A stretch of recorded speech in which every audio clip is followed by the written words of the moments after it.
As much as he likes to think that he's not acting and trying to cosplay as a full-time working royal, he still is. And he's talking about, though currently I may live in the United States. What does that mean? Do you plan to go back to Britain? I thought that Britain was unsafe for you and a horrible, evil, rotten, racist place for you and your wife.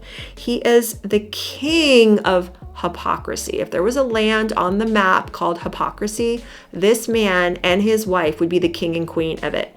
It's titled Andrew Wanders Around Royal Lodge, Ranting to Himself in Final Days Before Being Booted Out. Right? That this is a massive moment for Meghan, signifies a return to doing what she truly loves. She's been swamped with offers, but this one felt right. Prince Harry is really supportive and quite simply wants her to do whatever brings her joy. Let me get my microphone here. Let's get comfy. Okay, so I think it's fitting that we start with the artist formerly known as Prince Andrew.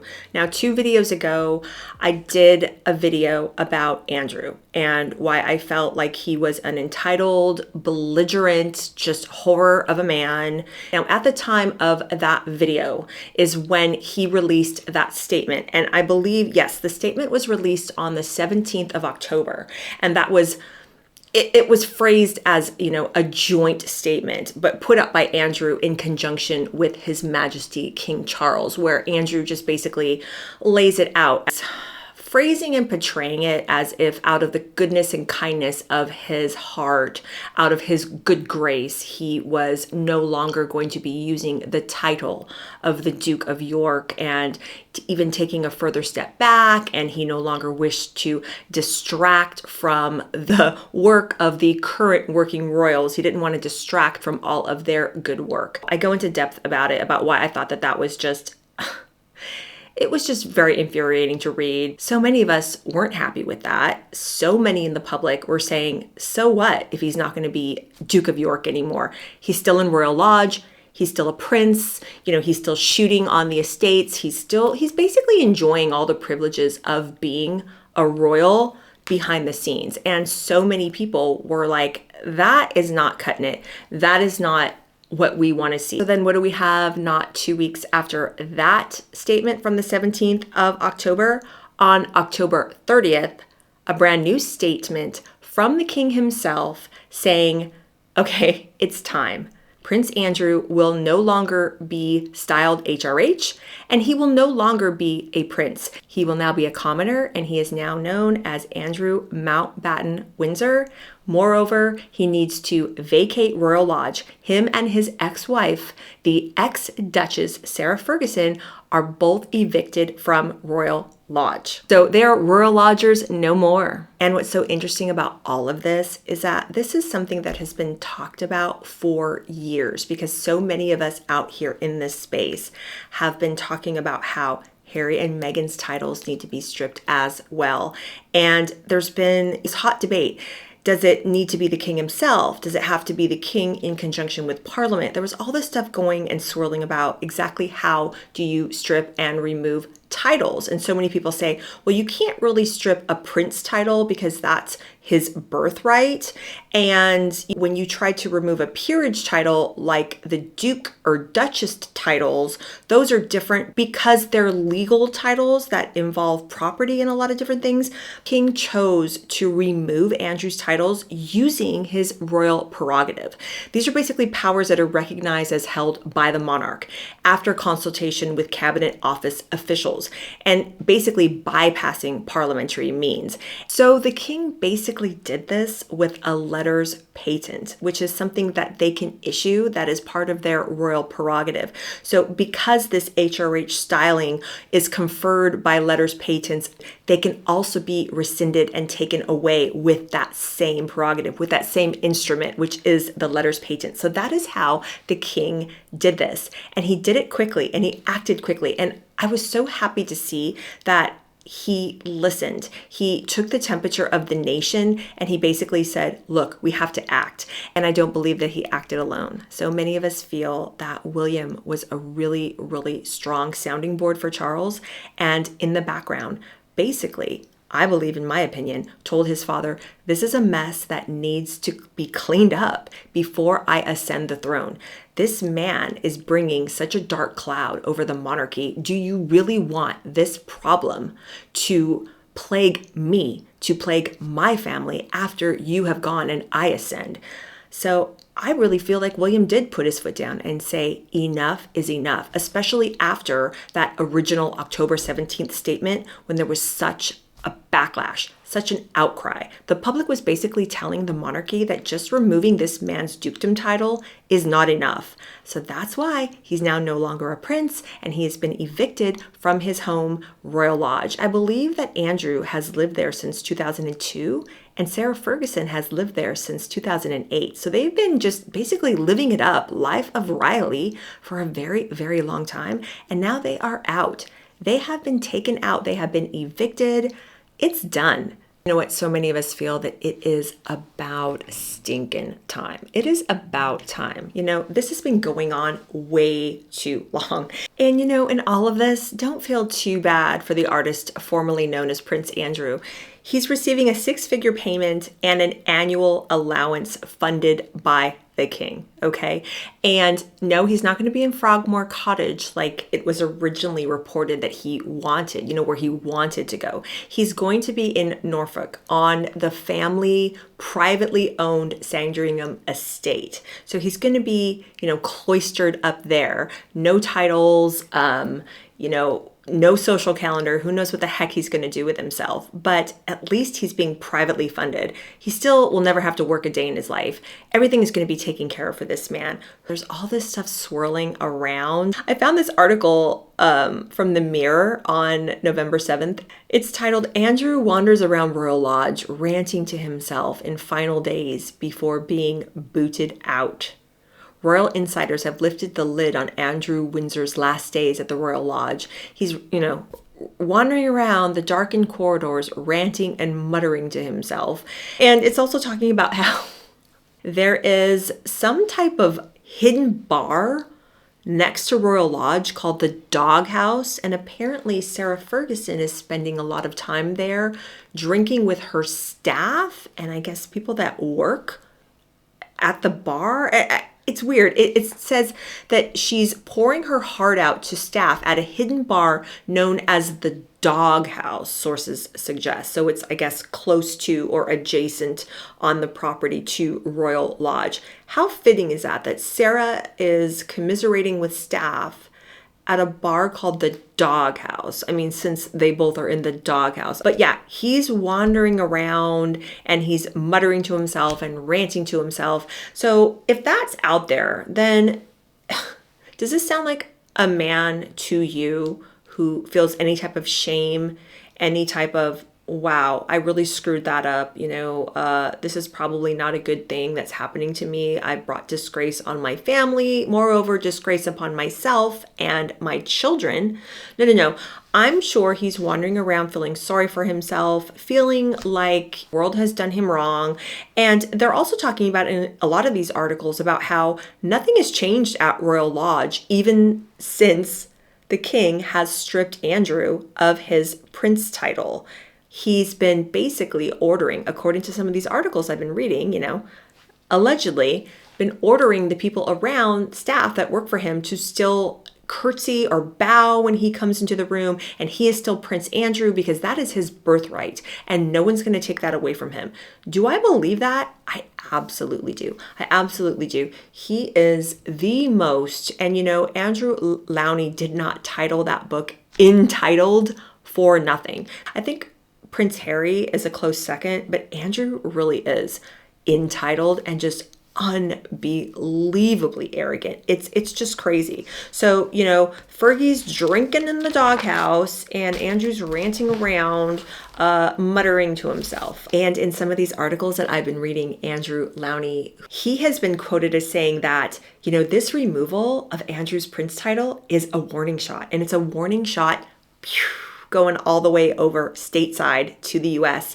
And it's striking terror and fear into the heart of Harry and Meghan because so many of us feel that those two are next. They are next. Their titles should go as well. And let's think about it. If William is putting pressure and put pressure on his father, the king, to remove the dukedom and the title of prince from his creepy Uncle Andrew, don't think for a second that he's not putting the same pressure to get Harry's title removed. And guess what? When Harry's title gets removed, the only reason why Meghan is a duchess is because her husband is a duke. So if Harry's title goes, the Duke of Sussex, her title goes as well.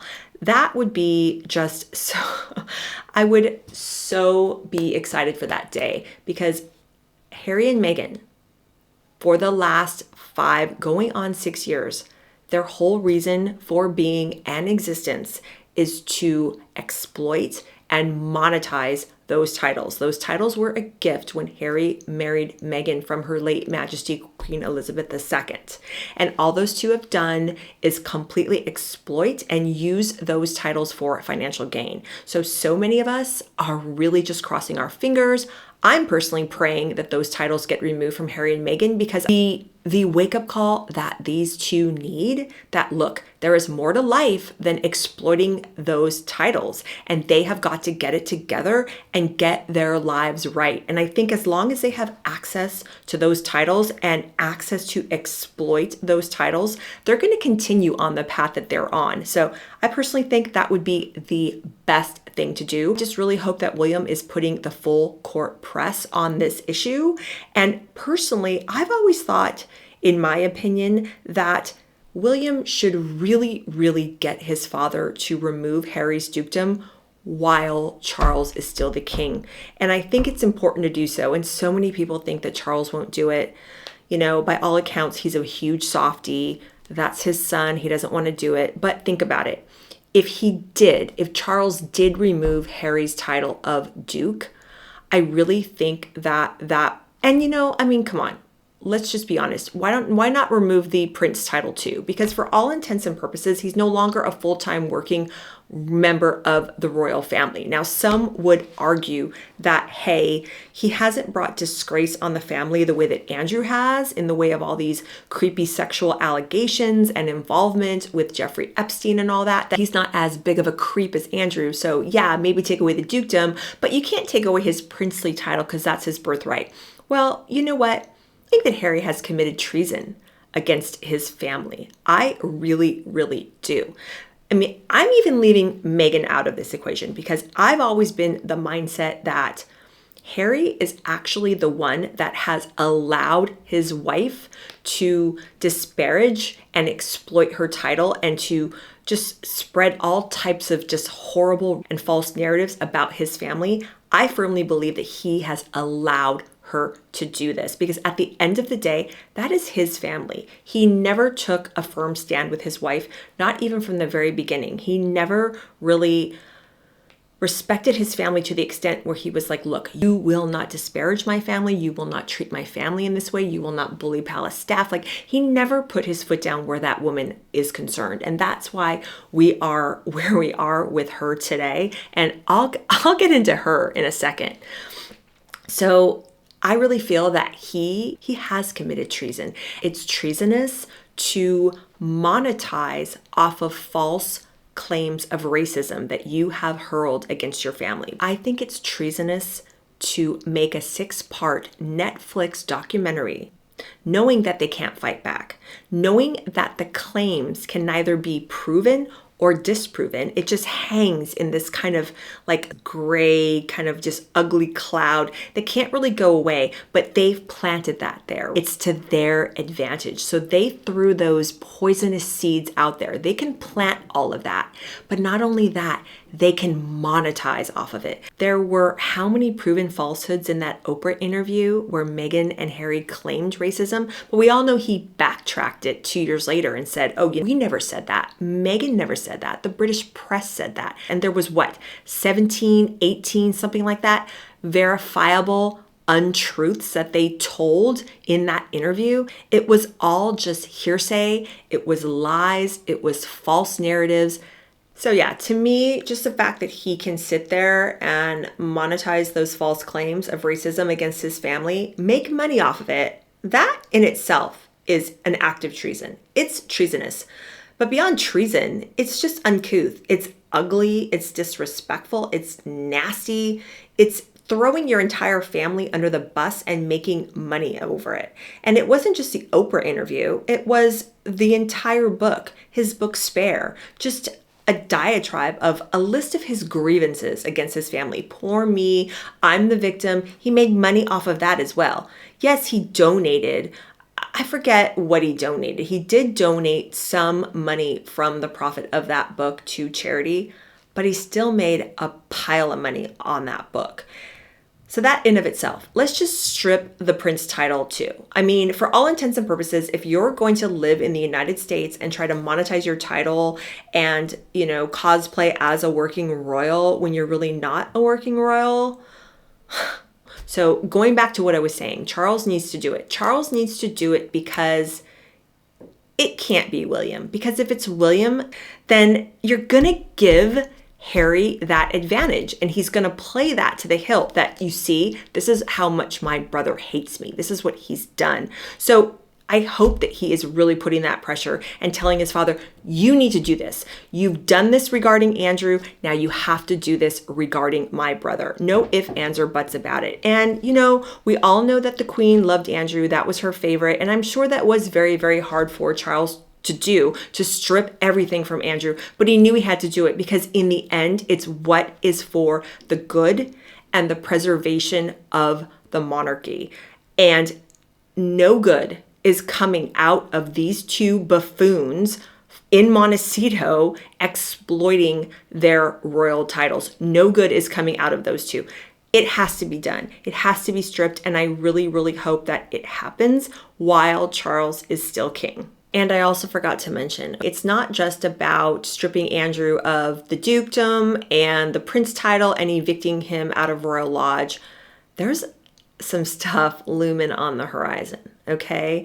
And I talked about Andrew Lowney before, Andrew's biographer, and I found this article in News Nation that he is likely going to be charged with crimes, and Andrew Lowney feels that he will be ultimately exiled somewhere in the Middle East, probably Abu Dhabi. Andrew Lowney, in speaking to News Nation, it says that he will, meaning Andrew, likely be charged with various public offenses. And Andrew Lowney is quoted as saying he's toast. He's toast. He's probably going to go down for financial impropriety, especially if he is investigated for his time as a trade envoy. Now, he was trade envoy for the crown between 2001 and 2011. And there's alleged a lot of very, very shady business deals that went on during that time. And not only that, the UK police, the Met Police, are being, I don't know if they're being urged to or if they are currently investigating claims that the artist formerly known as Prince Andrew instigated, got a protections officer to investigate his accuser, Virginia Dufresne. Basically, look into this girl, find out what we need to know about her, digging up her social security number, all private, sensitive information. So basically using the Met Police for his own unscrupulous little activities there, trying to clear his own name. So that in of itself, huge, huge problem. But not only that, but Andrew Lowney is saying that Fergie herself could now be put under the microscope and put under possible investigation and scrutiny and accused of using proceeds from her book deals and endorsements to enrich herself. So Fergie is out like trout, and she will no longer be able to ride the coattails of her ex-husband. Okay, she has been living with Andrew longer than she was married to him. She was married to him for what, 6 or 7 years? They got married and filed for divorce about 6 or 7 years later. She's been living with him as, a divorced couple longer than when they were married. That's a little odd, but whatever. But this isn't going to be happening. This isn't going to be the state of affairs moving forward with this woman. Charles will not fund her. He'll fund his brother moving forward on privately owned land in Norfolk by the monarch. You know, he'll be taken care of. But apparently Fergie is out on her tush now, and you know, she's drinking in the doghouse and by all accounts, really, really upset about everything going on. And there's been so much talk about their mental health, saying that the palace is concerned and, you know, urging the media to report on the story with utmost care, to have regard for Andrew's mental health, have regard for Fergie's mental health. And, you know, yes, from a Christian perspective, you never want to speak ill of somebody for no reason and to just spread all kinds of gossip and rumors and horrible things against people when it's not true and it's not deserved. And I guess even if it is true and even if it is deserved, you don't want to go into the nasty territory, so to speak. But I feel like Andrew and Sarah never really took into account the mental health of anybody that they double-crossed or abused in their, you know, 30-year, decades-long era of destruction. So I think that it's actually something that they have to go through. It's something that they have to go through. They have to walk through the fire of what they're going through because of what they've done, because of their unscrupulous actions. And yes, it's all alleged, but I think there's enough out there to prove that these two are just nasty individuals. So what they're going through now is the just desserts. It's just punishment for what they have done. Now, if they repent, if they turn their lives around and use their experiences to speak words of caution to others, do I see it happening? Do I see Andrew feeling any type of shame or remorse or coming out and speaking about what he's done and how he's sorry, how he's atoning, and how he wants to use this to help others, to, you know, to show them what not to do? Same with her. Not really, not really. So do I think it's entirely fair for the media and most of us out here to speak of these two and call it shameful? Yeah, I do think that we are well within our rights to do so. Do I feel that it's fair that he's receiving harsh criticism? Yes, I do. And no one should be harsher on him than himself. But he's not at that point. He is not at that point. And I think what he really needs to do to save himself is he needs to look at it as saving his soul. Forget the titles, forget everything that he's been stripped of on the surface. His soul is in danger. That's what he needs to look out for. He shouldn't even really care what people are saying about him in the press. He should be worried about coming to the Lord. And because members of the royal family are members of the Church of England, they are Christian. Does he have any type of feeling that he needs to be right before the Lord? I don't know. I have no idea. But show some shame and remorse and tell his story as a cautionary tale of what not to do, that would go a heck of a long way. Do I ever see that happening? Unfortunately, I don't. You know, but I'm not the last word on that. Who knows? Who knows? That is power of the Holy Spirit kind of stuff. You know, that is beyond my purview, but we need to pray for all of these people involved. It is a very scary, sad situation. But I do celebrate the fact that he is no longer a duke. I am very happy that he is no longer a prince. I am glad that he has been kicked out of Royal Lodge along with his ex-wife. And I do hope that he will take this seriously and start looking inward, as we all need to, right? You know, they've summoned him. There's a congressional committee in the US that has summoned Andrew to report before Congress and give testimony on what he knows about Jeffrey Epstein and all of this going on. Who knows if he's going to do it? He's said in the past that he wants to cooperate with police. He wants to cooperate with investigators. Well, then why doesn't he do it? Why doesn't he do it and clear all of this up? Then he needs to do it. But yeah, anyway, so let's just see how this plays out. Let's see if he's formally charged with anything in the UK. Let's see if he goes back to the United States and testifies before a congressional committee. I don't think he will. He'll probably end up doing the very same thing up at Sandringham in Norfolk, puttering around, feeling sorry for himself. It's too bad. It's too bad. It's going to be a sad waste of life. I would hope that he would want to do something better with, the time he has left on earth. Hopefully he will atone. Some people are saying he's going to write a book. He's going to write a tell-all book because he knows where all the bodies are buried in the royal family. And let's hope he doesn't. I mean, he has zero credibility at this point. I think if he did write a book, people would probably hate read it and they would dissect the heck out of it and they would just say, yeah, he's lying, he's just being vengeful, and it will do nothing to help his reputation. He might make a little bit of money off of it if he wrote a book, and some people are saying that Fergie might do that too, but who knows? These two have zero credibility. They have zero likability.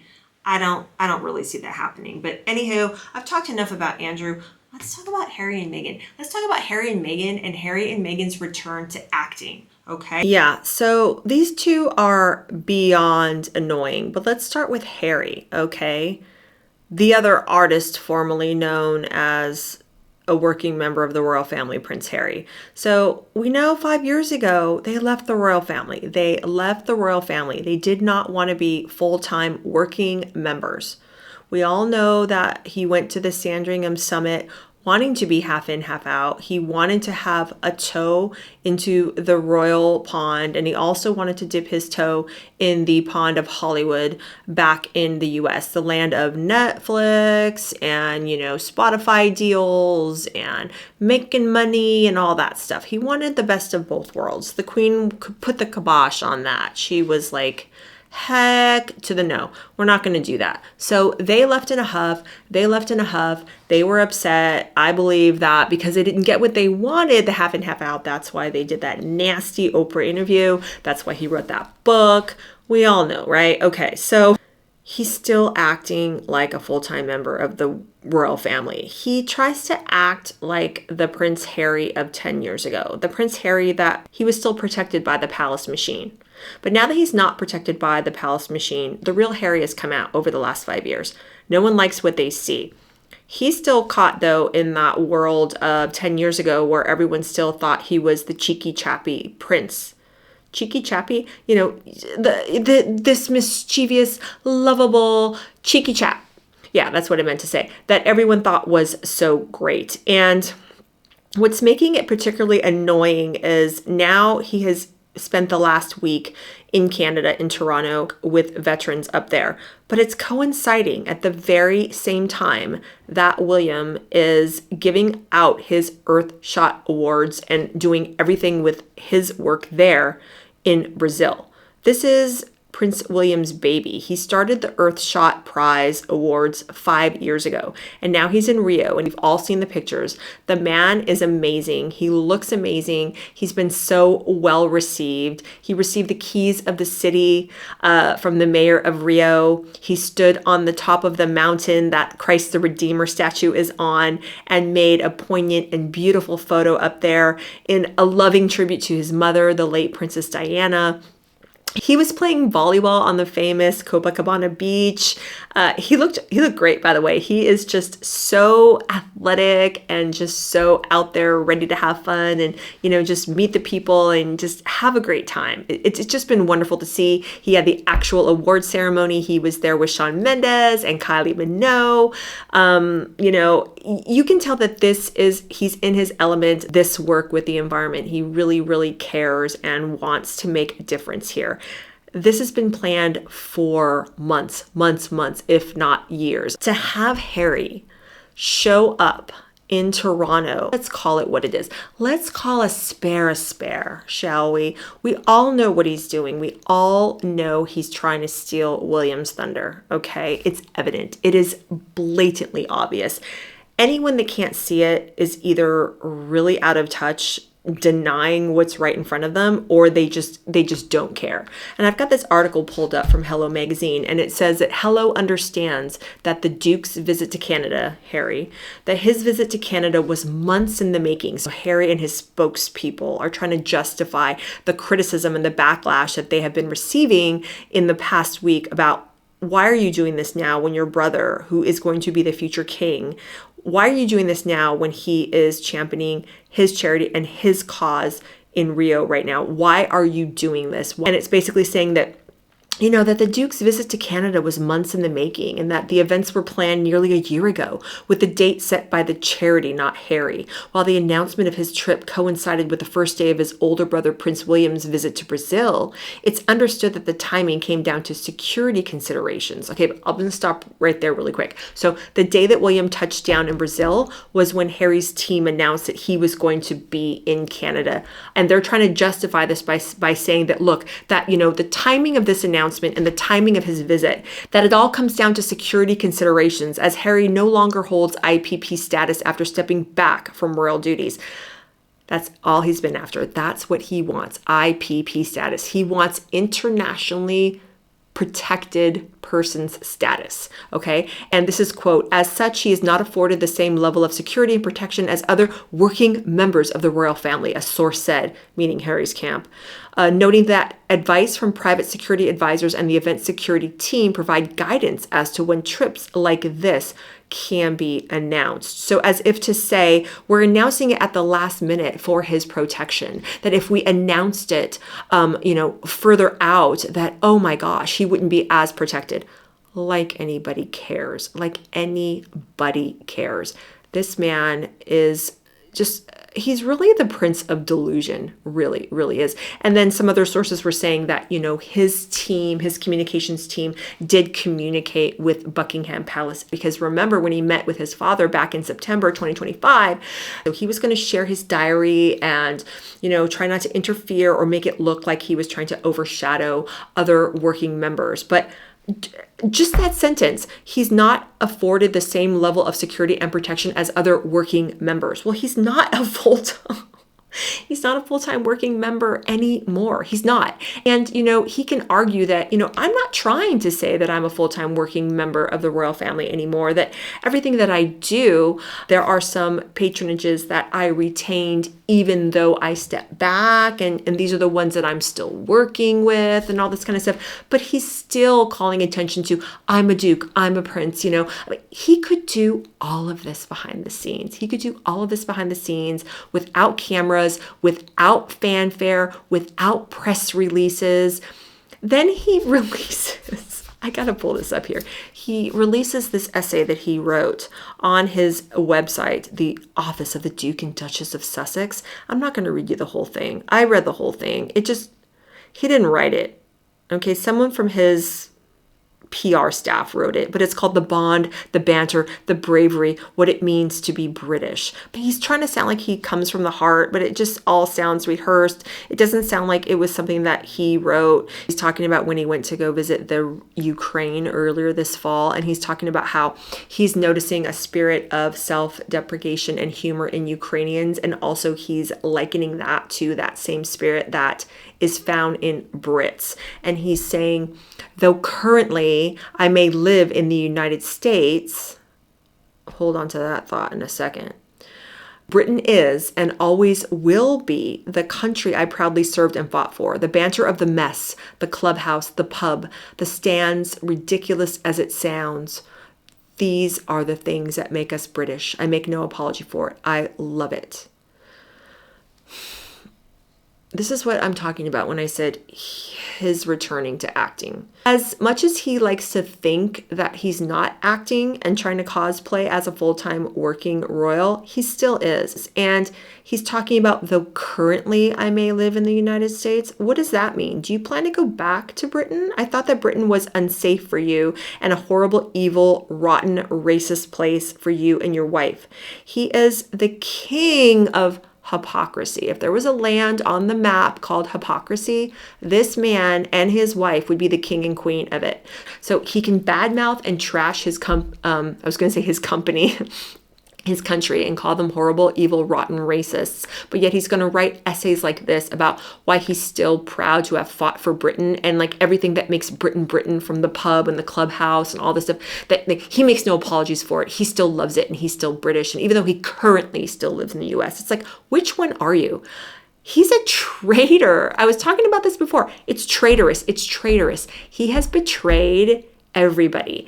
He's pissing people off in the US. I look at what he's doing on American soil and I don't like it one bit. I don't like or appreciate as an American citizen a foreign-born prince lobbying our government in favor of restrictions on free speech laws, which is essentially what him and Meghan have been doing for years in this country. He has no business doing that. So that in of itself is a traitorous act. The king needs to act just on basis of that. And he's really ticking off people in the US who, by all accounts, his adopted home, right? Because he said that he loves, being in California. He has no plans to return to the UK. He has said that in the past. But now he's phrasing it here in this as, I currently live in the US, but so what does that mean currently? Does that mean that you plan to go back? But then he's a traitor to the UK and he's a traitor to his family because he's basically called the UK a bunch of racist jerks to him and his wife. But it's just, can you see what I mean? This is just exhausting. It's just so performative. It comes across as he's riding the coattails of a very great, veterans is a wonderful cause. It's a wonderful cause to get behind. My father served in the Army. He was in the 82nd Airborne, okay? My husband was in the Marines for 8 years. Once a Marine, always a Marine, okay? I have service in my family. My husband's family, he has relatives that served in the Revolutionary War, the Civil War, World War I, World War II for America. We've got veterans in my husband's family, in my family. It's a beautiful, wonderful cause, but he's riding the coattails of this cause and he's hiding behind this cause and everything that it represents. He's trying to assume and command the respect that a veteran would command, but he's trying to hide the fact that he was a traitor to his family, that he tried to monetize that title. He tried to monetize his birthright by speaking ill of his family and monetize them in the States. He did rotten things in the UK and he's doing rotten things here in the States. I think he's a traitor to everyone. When he's alone, I wonder what he thinks of, because I feel like he feels he doesn't belong anywhere. Why he's writing essays like this, why he's doing this. He really feels displaced. He feels like he has no home in the US and he feels like he has no home in the UK. So he's grasping at straws and trying to do anything he can. So that's why he'll write an essay, like this called The Bond, the Banter, the Bravery, what it means to be British. He'll write an essay like this one week. And then, last week he's sitting at a Dodger game, pissing off everyone in the UK and the Commonwealth by wearing an LA Dodgers hat, because we all know his wife pressured him to do it because they were some special VIP guests, right? So he's pissing people off left and right. He's just acting his way through the tragedy play that is his life, and he doesn't know which end is up. There's more to life than a title, and there's more to life than trying to posture and pretend that you're something that you're not. And there's more to life than trying to throw your loved ones under the bus for some cash. If he had strength of character, he wouldn't have been led down this road in the first place. But I really believe, and I've said this before in other videos, he probably had so much hate and animosity towards his brother. I really do believe that he's been jealous of William since the day he was born. He's like talking about in Spare about how William got more sausages at breakfast than he did. Are you serious? Like, this is what you're talking about in your book as a 40-something-year-old man, about the fact that your brother got more sausages than you did?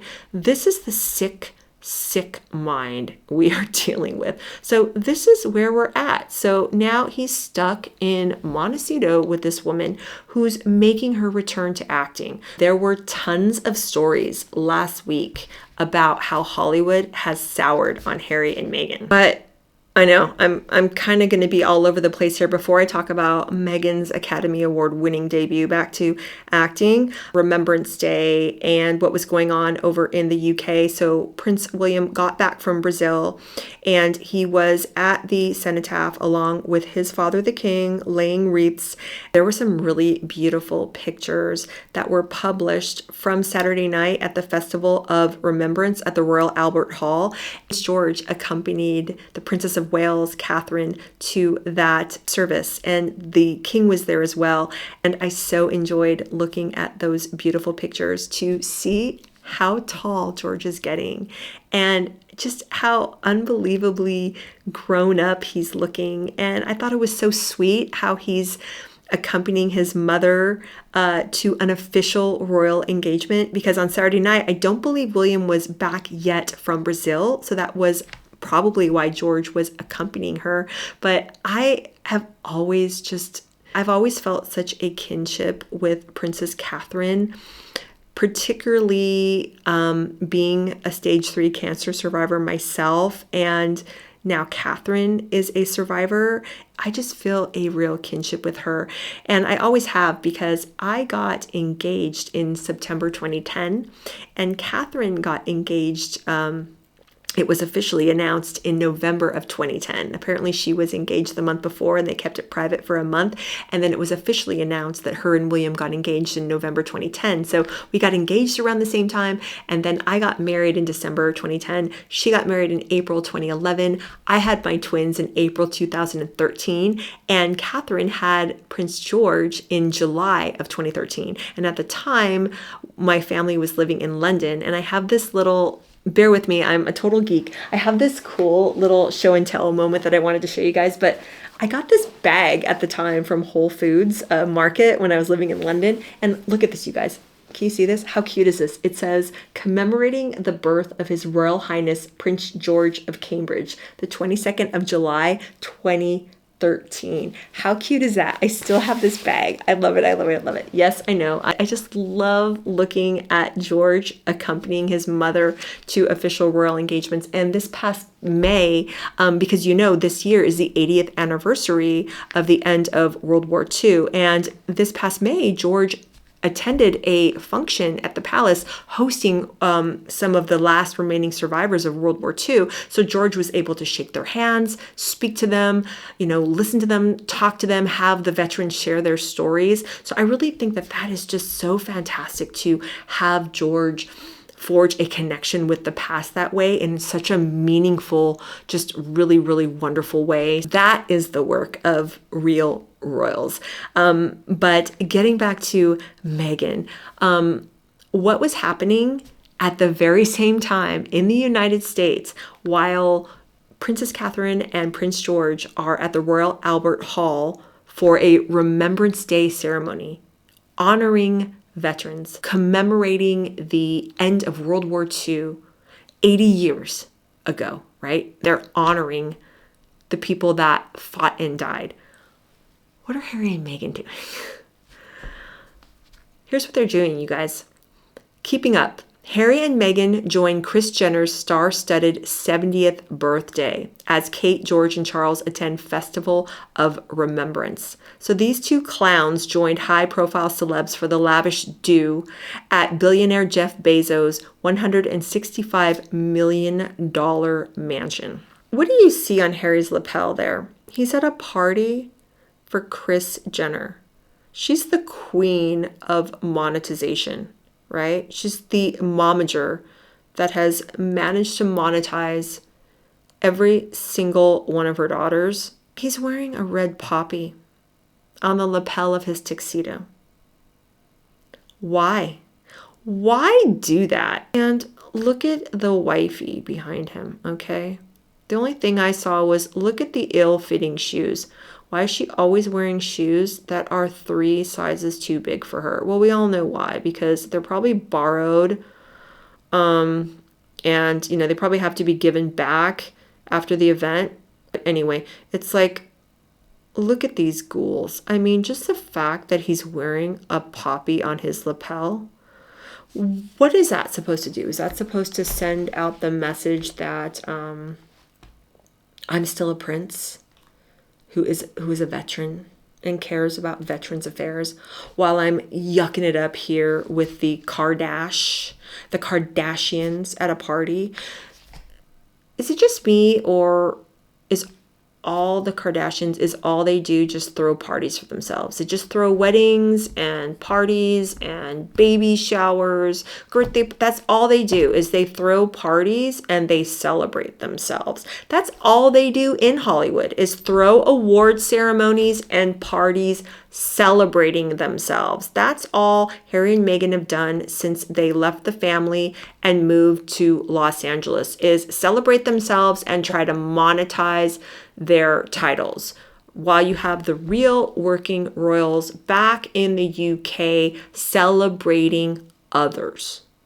Yeah, so that was just crazy, creepy, and gross in my opinion. Just looking at that photo of them at that party and seeing that red poppy on Harry's lapel, I was like, you've got to be kidding me. You've got to be kidding.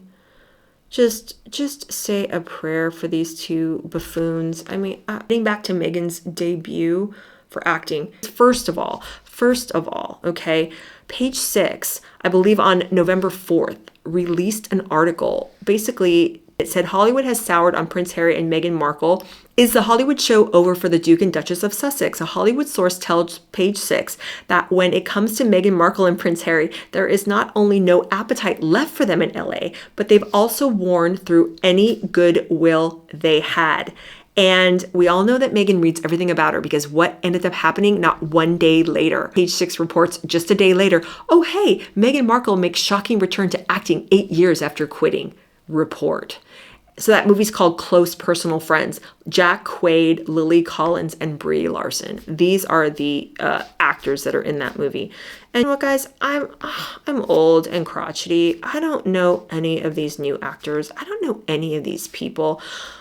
So are you guys ready for this article from people.com? Okay. Meghan Markle seen on set of new movie as her down-to-earth gesture is revealed. So it goes on to say that she wore a white maxi skirt and a striped shirt and sunglasses and gold watch and gold bracelets. And that's her signature look. And she was getting to know everyone on set. And, you know, she showed up to the MGM studio film, Amazon MGM film called Close Personal Friends in Pasadena. And she was getting to know everyone on the set. And she has a small part, but she's very relaxed and happy. And she's introducing herself to everyone. And she's sweet and she's down to earth. This role marks her return to acting after she left the profession before her marriage to Harry. Because remember, she told us in 2022 that she had no plans to go back. But, you know, we are here full circle, because we had the TIG before and now we have As Ever and With Love. And, you know, we had like Horrible Bosses and Suits, and now we have this movie. And it's saying that a studio source, meaning Meghan, first to report the news to the Sun, right, that this is a massive moment for Meghan, signifies a return to doing what she truly loves. She's been swamped with offers, but this one felt right. It's her way of gently putting her toe back into the water and seeing how she enjoys being back on set. Everyone involved is super excited and have been sworn to secrecy about her involvement. And Prince Harry is really supportive and quite simply wants her to do whatever brings her joy. A cameo is when someone that is well liked, a celeb personality, is playing themselves in a movie and making a surprise appearance to enhance the story, you know, in a funny way or in like a important way. Like, I think of a fun cameo, think of like Alice Cooper in Wayne's World, okay? Like something like that. She's no Alice Cooper, okay? And this is no Wayne's World. Who knows what the heck this cameo is about, but you guys, you have to be well liked to have a cameo in something, okay? This woman's reputation has been hanging by a thread, really by a thread, for the last 2 years, and it's all of her own making. She's been accused of bullying on both sides of the Atlantic. She has told lies and mistruths and half-truths about the royal family, in my opinion. And I'm not the only one that thinks that. She's done a lot of emotionally destructive things to her husband's family and her family. There's a reason why people do not like her. And like Andrew, she has no shame, no remorse. She just carries on as if nothing is wrong and that we're the ones with the problem. And now she's so well liked in her mind, she's making a cameo in a movie. And I'm thinking to myself, okay, the only way that this cameo would be somewhat like reasonable or make sense is if she was making fun of herself in it. But I don't think she has the sense of humor in order to do that. No one wants to see this. Okay. No. It's sad. So here we are, you guys. Full circle. Harry and Meghan are acting. He's acting like a royal and she's acting like a wannabe Hollywood starlet. I mean, she never really was in Hollywood, but this is where we are, you guys. In an Amazon movie called Close Personal Friends. I don't even think this movie will probably even be shown in theaters. It's probably going to go straight to streaming. She's going to have, 20-second cameo or whatever it is. And this is the big deal that her PR people are making about this. Cannot make this up. I'm telling you. Ugh. So that's all I have for you guys. Thank you so much for watching. Like, share, and subscribe. Hit the join button underneath this video if you would like to support me. The latest Errol Flynn video and also part 2 of my Priscilla Presley video is coming, so take a look out for those. Thanks so much for watching, you guys, and I will talk to you very soon. Bye.